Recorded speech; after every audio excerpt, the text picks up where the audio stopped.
Hi everyone, I'm back with my fourth video talking about signs of a toxic workplace. Now these signs you can see in your coworkers or managers, so they can come from your coworkers or managers, either. And if they come from both, you really have to be careful and you really have to put yourself first, and you need to remember your value and your worth and start looking for a better job. Last time I used a man as the example as a manager.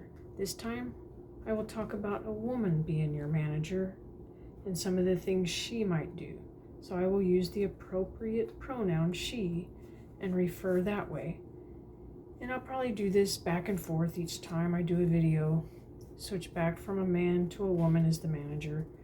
And same way with talking about coworkers.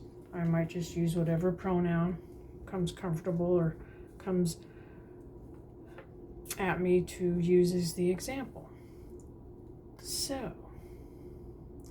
if your manager is scheduled to have a one-on-one with you and someone knocks on the door, so you go get it, but before you do, you chat her in Microsoft Teams, telling her you will be there in a minute because it's the shredding company here to collect the shredding bins. Then you go to her office, ready for your one-on-one, just to hear her say to you, "Couldn't your coworker get the door?" No, no, no, no, no. Do not let her talk to you like this anymore. Do not let her undermine you like this. This is what she is doing.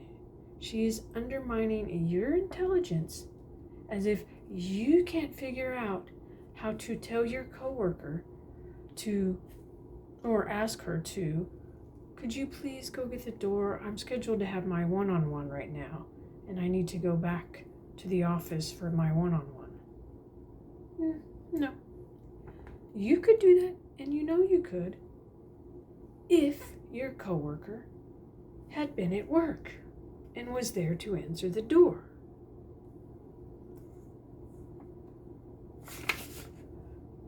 You know, you have common sense, and don't ever let anyone continue to give you an employee evaluation, another one-on-one, if they want to continue to undermine you, because you are going to take power and empower yourself to not allow that to happen. She's just undermining you as if you can't figure out that's what you would do, is ask your coworker to go get the door.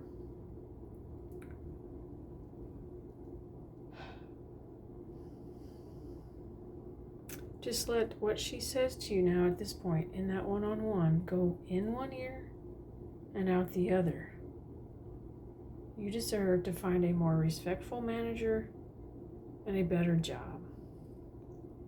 Also, if your manager ever tells you, put yourself in his or her shoes, and doesn't listen to you and allow you to tell your side of the story, she is discriminating against you and treating you less favorably. Record this on your phone or document it. This is your sign to leave that job. Do not allow it to continue. No one should ever, as a manager, say to you, "Well, put yourself in his or her shoe." I mean, that's already discriminating, because they're discriminating against you, thinking you're in the majority, and so your coworker is a minority.